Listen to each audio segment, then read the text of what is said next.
Hello ATPians, welcome to ATP star the super learning platform. मैं आपका host and दोस्त अंकुर गुप्ता और आज का ये पर्टिकुलर सेशन जेई और नीट 2024 के उन एस्पिरेंट्स के लिए इंपॉर्टेंट होने वाला है जो कि केमिस्ट्री को टारगेट कर रहे हैं अपनी प्रिपरेशन के अंदर। मतलब आज के इस पर्टिकुलर सेशन में हम लोग बात करने वाले हैं कि किस तरीके से आप केमिस्ट्री को स्ट्रॉन्ग कर सकते हैं और केमिस्ट्री आपका एक स्ट्रॉन्ग पॉइंट हो सकता है अपनी जेई या नीट 2024 की प्रिपरेशंस के अंदर। तो सबसे पहले मैं इन जनरल आपको आइडिया देने वाला हूं कि किन किन पॉइंट्स पे आपको फोकस करना है और उसके बाद मैं केमिस्ट्री के रिस्पेक्टिव सब्जेक्ट्स पे आने वाला हूं। मतलब जैसे आप जानते ही हैं कि केमिस्ट्री को इन जनरल हम लोग 3 पार्ट्स में क्लासिफाई करके पढ़ते हैं। एक पोर्शन आपका हुआ करता है ऑर्गेनिक केमिस्ट्री का, एक पोर्शन आपका हुआ करता है इनऑर्गेनिक केमिस्ट्री का और लास्ट में मैं चर्चा करने वाला हूं फिजिकल केमिस्ट्री की। सो मेक श्योर आप इस सेशन को एंड तक देखें और अगर आपको सेशन पसंद आता है तो उसको लाइक एंड शेयर करना मत भूलिएगा। तो चलिए शुरू करते हैं आज का सेशन कि किस तरीके से हम लोग जीरो से हीरो का सफर तय कर सकते हैं अपने केमिस्ट्री सब्जेक्ट में। आइए एक बार ध्यान से बोर्ड पे देखिएगा। अगर मैं सबसे पहले बात करता हूं कुछ इंपॉर्टेंट पॉइंट्स की जो कि इन जनरल पूरी केमिस्ट्री के लिए एप्लीकेबल है, मैं पर्टिकुलरली बाइफरगेट नहीं कर रहा हूं, उस पोर्शन पे मैं बाद में आने वाला हूं। सबसे पहले हम लोग इन जनरल पॉइंट्स की चर्चा करने वाले हैं जो कि केमिस्ट्री को स्ट्रॉन्ग करने में आपकी हेल्प करेगा और आपके फंडामेंटल्स को भी स्ट्रॉन्ग करेगा। क्योंकि आज जैसे आप जानते ही हैं किसी भी सब्जेक्ट में एक्सेल करने के लिए हमें सबसे पहला काम करना होता है बेसिक्स को स्ट्रॉन्ग करना। मतलब अगर इमारत को मजबूती से खड़ा करना है तो उसकी नींव जब तक स्ट्रॉन्ग नहीं होगी तब तक बात बनेगी नहीं।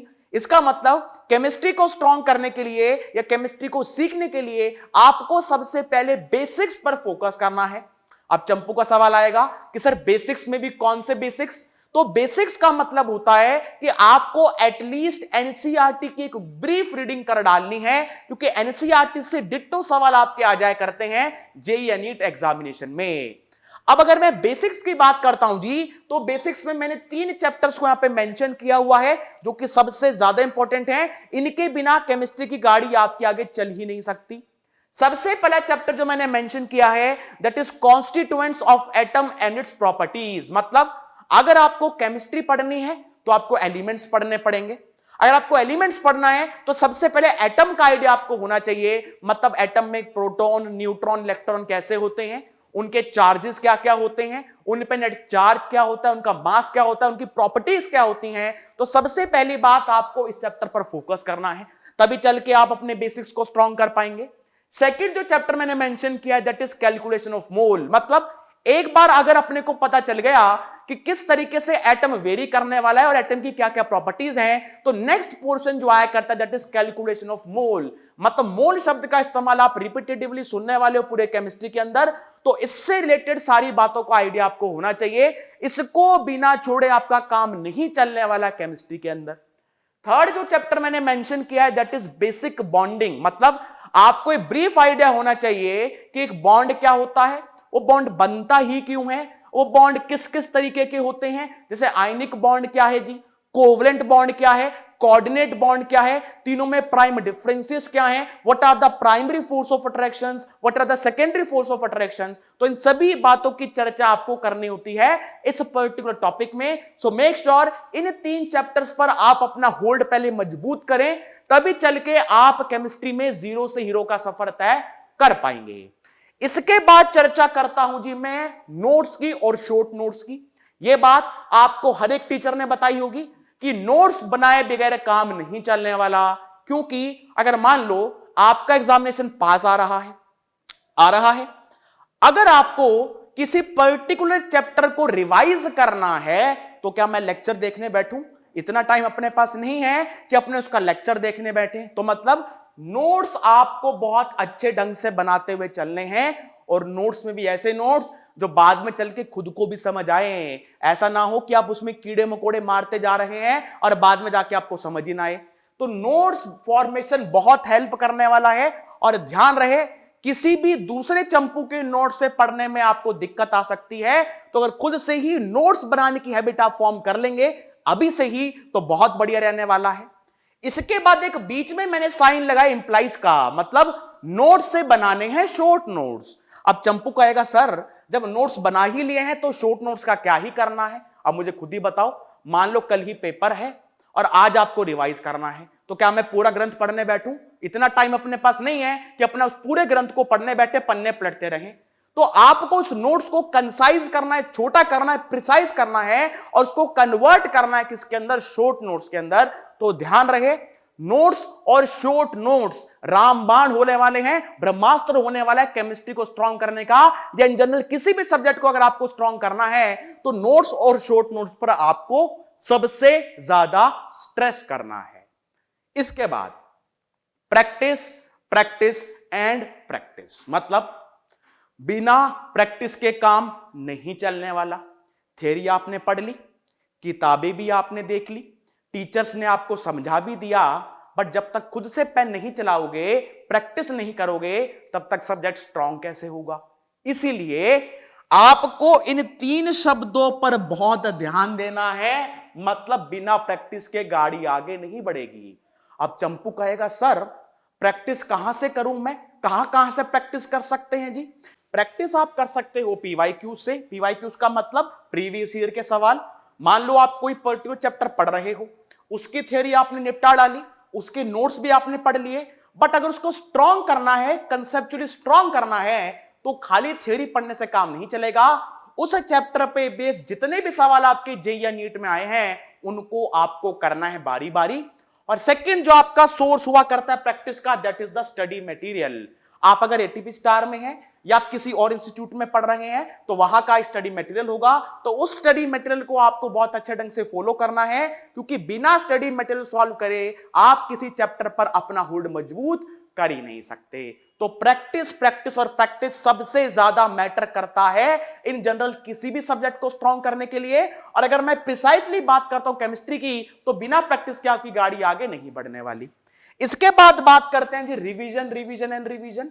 मतलब ये 2 शब्द आपकी जिंदगी के बहुत महत्वपूर्ण शब्द हैं, प्रैक्टिस एंड रिवीजन। मतलब प्रैक्टिस आपने कर ली, बहुत अच्छे ढंग से आपने सवाल भी किए, आप कंसेप्चुअली स्ट्रांग भी हैं, बट जब तक पुराने चैप्टर्स को रिवाइज करते हुए नहीं चलोगे, तब तक बात नहीं बनेगी। मान लो अभी तो इनिशियल स्टेज है आपकी, आप अभी चैप्टर पढ़ रहे हो, आपने एक चैप्टर पढ़ा, 2 चैप्टर पढ़े, बट जैसे जैसे सिलेबस कंप्लीशन की तरफ जाता जाएगा, वैसे वैसे चैप्टर्स भी ज्यादा कंप्लीट होते हुए जाएंगे।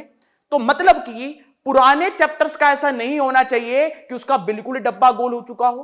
तो आपको पुराने चैप्टर्स को रिवाइज करते हुए और करंट चैप्टर्स पर भी फोकस करना है। मतलब आपको एक बैलेंस बनाते हुए चलना है, revision of the previous studied chapter and जो करंट में टॉपिक्स चल रहे हैं उनकी प्रैक्टिस।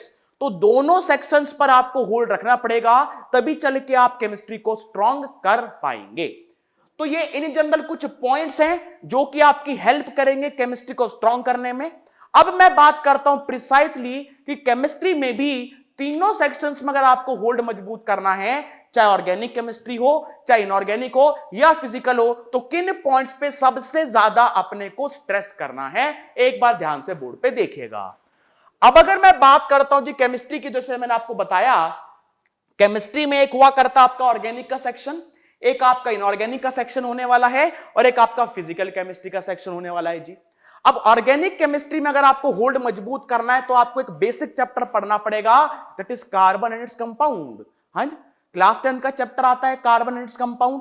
तो मतलब इसकी आपको एक बार एनसीईआरटी से ब्रीफ रीडिंग मार लेनी है। अगर आप ये चैप्टर अच्छे ढंग से समझ गए तो ये चैप्टर ऑर्गेनिक में तो काम आएगा ही, साथ ही इनऑर्गेनिक को मजबूत करने में भी आपकी हेल्प करेगा, क्योंकि बेसिक बॉन्डिंग का आइडिया भी आपको यही मिलेगा और बेसिक ऑर्गेनिक का आइडिया भी आपको इसी चैप्टर में मिलने वाला है। एटीपी स्टार के यूट्यूब चैनल पर ही कार्बन एंड कंपाउंड के 3 लेक्चर डले हुए हैं, तो फटाफट जाके उनको देख डालो। अगर अभी तक किसी ने उसको विजिट नहीं किया है तो एक बार जाके उस सेशन को जरूर से चेक कर लेना, 3 सेशंस वहां पे दिए गए हैं। इसके बाद बात करते हैं जी अपने इनऑर्गेनिक की। इनऑर्गेनिक को अगर आपको समझना है तो आपको स्ट्रक्चर ड्राइंग आना चाहिए। मतलब अगर आपके पास कोई मान लो कंपाउंड है, जैसे HCl का नाम तो आप बचपन से सुनते आ रहे हैं, H2SO4 का नाम बचपन से सुनते आ रहे हैं, बट क्या H2SO4 का स्ट्रक्चर कभी बनाया? नहीं बनाया। तो स्ट्रक्चर ड्राइंग पे आपने को बहुत स्ट्रेस करना है अगर आप इनऑर्गेनिक को स्ट्रॉन्ग करना चाह रहे हैं। बिना स्ट्रक्चर ड्राइंग के केमिस्ट्री की गाड़ी आगे नहीं बढ़ेगी। इसके बाद बात करते हैं जी फिजिकल केमिस्ट्री की, जो कि एंटायरली चलती है न्यूमेरिकल्स पर और फॉर्मूलाज पर। मतलब अगर फिजिकल को स्ट्रॉन्ग करना चाहते हो तो इन दो बातों का ध्यान रखना। पहली बात क्या है, be quick with the calculations. आपकी कैलकुलेशन बहुत फास्ट होनी चाहिए। अगर आप जेई एस्पिरेंट हैं तो मैथ्स आपकी हेल्प करने वाला है, या अगर आप नीट एस्पिरेंट हैं तो आपको अपनी कैलकुलेशन ज्यादा फास्ट करनी पड़ेगी। ये पहला पॉइंट सबसे ज्यादा बेनिफिशियल होने वाला है नीट एस्पिरेंट्स के लिए, क्योंकि जेई वाले तो मैथमेटिक्स पढ़ने ही वाले हैं, तो वहां से उनकी कैलकुलेशन ऑटोमेटिकली फास्ट हो जाएगी, जो कि फिजिकल में आपको हेल्प करेगी। बट नीट वाले तो बायोलॉजी पढ़ते हैं और बायोलॉजी में कोई मैथ का काम तो होता नहीं है, तो आपको बेसिकली ज्यादा से ज्यादा न्यूमेरिकल सॉल्व करते हुए चलना है, तभी चल के आप कैलकुलेशन में फास्ट हो पाएंगे, क्विक हो पाएंगे। क्योंकि अपने पास सिर्फ 3 ही घंटे का समय है, चाहे जेई की बात करें चाहे नीट एग्जाम की बात करें, तो अगर हम एक सवाल में बहुत ज्यादा टाइम डिवोट कर देंगे या हमारी कैलकुलेशन अगर स्लो है तो हम पीछे रह जाएंगे, हमारे पीयर्स हमसे आगे निकल जाएंगे। तो आपको कैलकुलेशन बहुत स्ट्रांग करनी है अपनी। और second, familiar with the SI units. You have to familiar with the SI units. मान लो आप पढ़ रहे हो वर्क, आप एनर्जी पढ़ रहे हो, तो आपको हर एक फंडामेंटल प्रॉपर्टी की SI यूनिट तो पता होनी चाहिए। और SI यूनिट जब तक आपको नहीं पता होगा तब तक आप यूनिट कन्वर्जन में भी अटक जाएंगे, क्योंकि मैक्सिमम एस्पिरेंट्स की फिजिकल केमिस्ट्री वीक रहने का मकसद क्या होता है या वजह क्या होती है, यूनिट कन्वर्जन में दिक्कत। तो मेक श्योर आप कैलकुलेशन में फास्ट भी हो और आपका यूनिट कन्वर्जन में भी हाथ स्ट्रांग हो।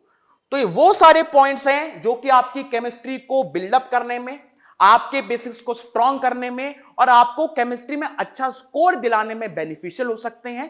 तो अगर आप चाहें तो इसका स्क्रीनशॉट भी ले सकते हैं, वीडियो को पॉज कर सकते हैं आप लोग और इसका स्क्रीनशॉट भी खींच सकते हैं, जिसकी हेल्प से आप फ्यूचर में भी ध्यान रखें कि क्या मैं इन सभी पॉइंट्स पर वर्कआउट कर रहा हूं या नहीं कर रहा। सो आई होप कि सेशन में आप सभी को क्लैरिटी हुई होगी, चाहे आप जेई देने वाले हैं चाहे आप नीट देने वाले हैं, कि किस तरीके से हम केमिस्ट्री को अप्रोच करें या क्या हमारे पास फंडामेंटल्स रहना चाहिए जिससे कि केमिस्ट्री को हम इजीली सक्सीड कर पाएं और केमिस्ट्री में एक बेटर मार्क्स गेन कर पाएं।